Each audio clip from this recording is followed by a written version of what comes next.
नमस्कार मु विभूतिभूषण राउत ये जो रामकृष्ण बालाश्रम तार हूँ मु प्रतिष्ठाता। तो आज को 20 वर्ष हो गला आमर आश्रम लोक मानकर साहाय्य सहयोग चली एठी बहुत लोक आसुचंती कहा जन्मदिन श्राद्ध वार्षिक पालन करने उद्देश्य किसी लोक आसुचंती दान दवा उद्देश्य किसी लोक आसुचंती एठी एंटरटेनमेंट करने आमर एठी आमर गोटे बड़ सुंदर पार्क मध्य कराई बहुत एठी खेल इंस्ट्रूमेंट आगु को लगे जाऊँगी जहाँ आज आमर भवानी चैरिटेबल ट्रस्ट तरफ आराध्या मिश्रंकर जन्मदिन पालन अवसर में पिला मध्याह्न भोजन व्यवस्था कराइला।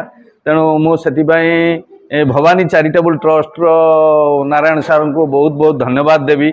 खाली आज सी आसीना विभिन्न कार्यक्रम जगन्नाथ पंचरात्र कार्यक्रम पिला सामिल करिसेंती। आगामी रज कार्यक्रम गोटे 15-17 वर्ष है जो रज कार्यक्रम चलते से रज कार्यक्रम पिला सामिल करने से निमंत्रण दे सारे जहाँ से बहुत बहुत धन्यवाद तांकर सहयोग थाउ। तथापि मु समस्त को समस्त ये चैनल को देखुथिबा प्रत्येक दर्शक माननकु मु अनुरोध करी से माने ए आश्रम उन्नति पाई सहयोग हाथ बढ़ातु समस्ते किछि नाही तांकर पिलांकर जन्मदिन हो निजर जन्मदिन कार सांगसाथी बंधु परिजनकर जन्मदिन श्राद्ध वार्षिक आपण माने पालन करंतु। अंतत पक्षे पिला माने आपणकर कोनोसी गोटे सेलिब्रेट डे रे भलरे दिन तो खाई परिबे। धन्यवाद।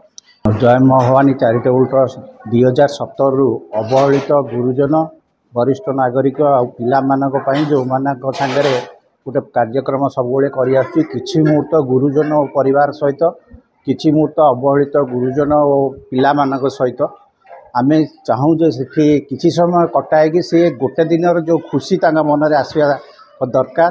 तेणु खुशी रहिले से माने आगामी दिन में भल करियो। तेणु आमर सबुबेले कार्यक्रम थाए जे से माने खुशी रुहतु किछि मुहूर्त खुशी रुहतु सेलिब्रेशन करंतु जन्मदिन सेलिब्रेशन करंतु। आज आराध्या मिश्र जन्मदिन आज समस्त प्रकार व्यवस्था होता आ विभूति को मुझे धन्यवाद जनाऊे। आगामी दिन में आउ बेसी जहाँ हम आम करवा आगामी रजपाई भी आम पिला एंजॉय करने निमंत्रण करुचु उत्कल रंगमंच जयदेव बिहार को। धन्यवाद।